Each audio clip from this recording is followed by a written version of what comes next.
Meet Elizabeth. She was 18 when she became pregnant. She was scared and didn't know what to do. Everywhere she went, people would look at her. Her schoolmates, at the hospital, people on the trains, people judged her all the time. Welcome to Elizabeth's world, a world where she is discriminated against for being a pregnant teenager. Many pregnant teenagers all over the world face this stigma. In others' minds, they are reduced from a whole, usual person to a discounted one. They are called reckless, irresponsible, devious, destructive, manipulative. So what does Elizabeth feel on a daily basis? She feels lonely.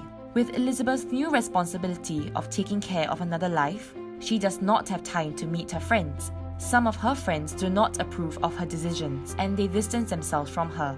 Elizabeth may also feel abuse and neglect from important relationships in her life, such as her romantic partner or her family. The worst thing is, Elizabeth begins to hate herself. This is known as self-stigmatization. Apart from the stigma held by those around her, Elizabeth herself feels guilty, shameful for having gone against societal expectations of her. This makes her internalize what people feel about her, and she begins to feel the same way about herself. Our stigma hinders them from receiving the help they need. It damages pregnant teenagers on various psychological, emotional, and financial levels. It also prevents open discussion and conversations of the topic and stunts the implementation of policies to help them lead a better life. So, we want to address and reduce the societal stigma placed on pregnant teens. In our campaign, we define pregnant teens as females who are aged 19 and below. BABES is the main social service for pregnant teens in Singapore. It is dedicated to supporting teenagers with unplanned pregnancies and fostering an inclusive environment in society where they don't feel ostracized. However, it largely depends on public donations to organize its activities, meaning that BABES initiatives have limited reach. BABES also focuses more on the pregnant teens themselves, not on public perception. Thus, the stigma is still there. Another campaign called Baby Steps attempted to make youths more willing and able to help pregnant teens by redirecting them to BABES. While they also tried to let the public understand pregnant teens better, most of their efforts were still focused on promoting BABES. As you can tell, so many initiatives are focused on providing support but not actually dealing with the root issue. We decided to focus our campaign on Singaporean middle-aged adults from 30 to 55. Why? Firstly, they are more conservative in their thinking. Past campaigns targeted youths, as they are more open-minded. But why are we ignoring all the other audience segments?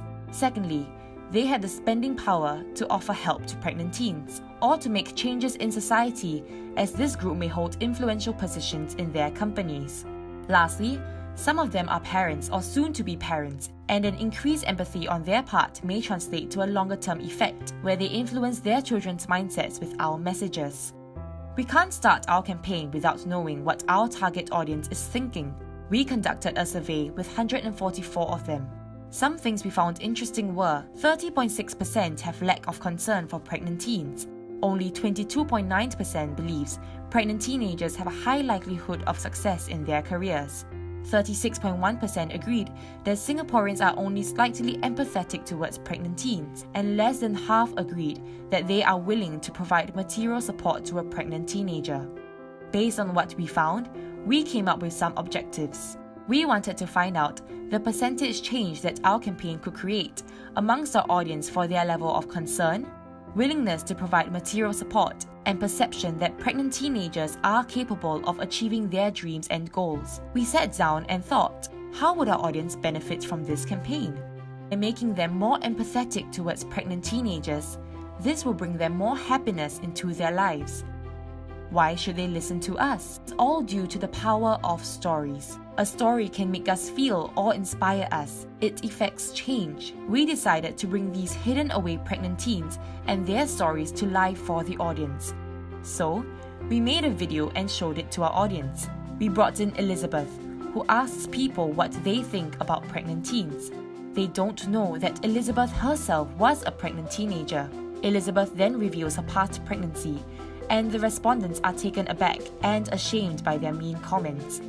We titled this video Behind the Belly because there is so much more behind what we see. We see a pregnant teen, but behind that lies her struggles, her pain, and her love for her child.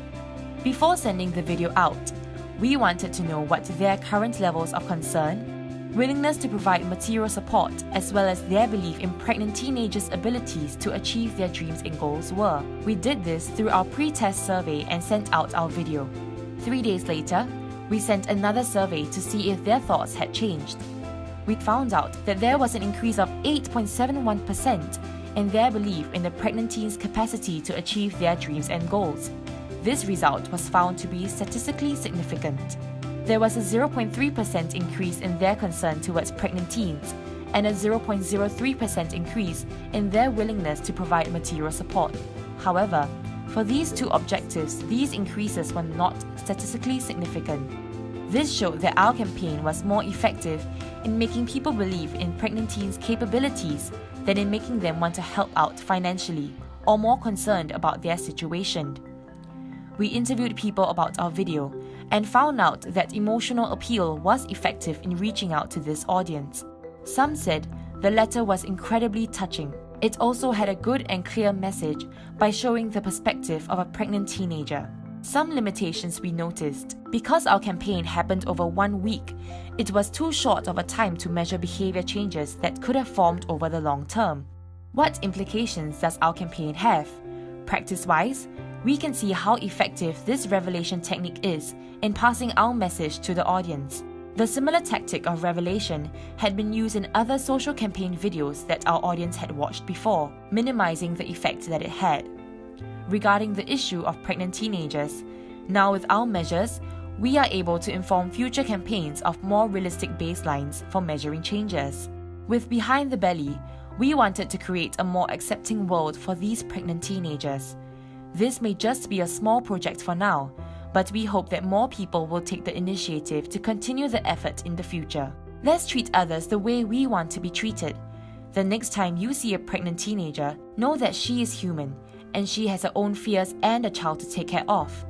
She can also achieve her dreams and goals just like any other woman, and we can always offer our support to her. Let's make this world a much better place for Elizabeth and many others to grow up in.